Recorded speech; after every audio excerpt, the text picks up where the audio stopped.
SH2019 mất hết sạch cả hai chờ cốc và mã ID thì có làm lại được không? Đều làm lại được nhé các bạn. Trên tay máy mình đang cầm là máy chuyên dụng để đọc lại mã ID. Do bình ắc quy yếu nên là đèn cứ chớp nháy nháy.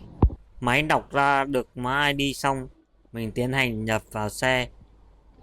Mã này gồm 9 số. Sau khi nhập hết 9 số, nếu đúng, ổ khóa sẽ vặn lên được hình chìa khóa nháy xanh xanh. 3 lần là cài đặt thành công.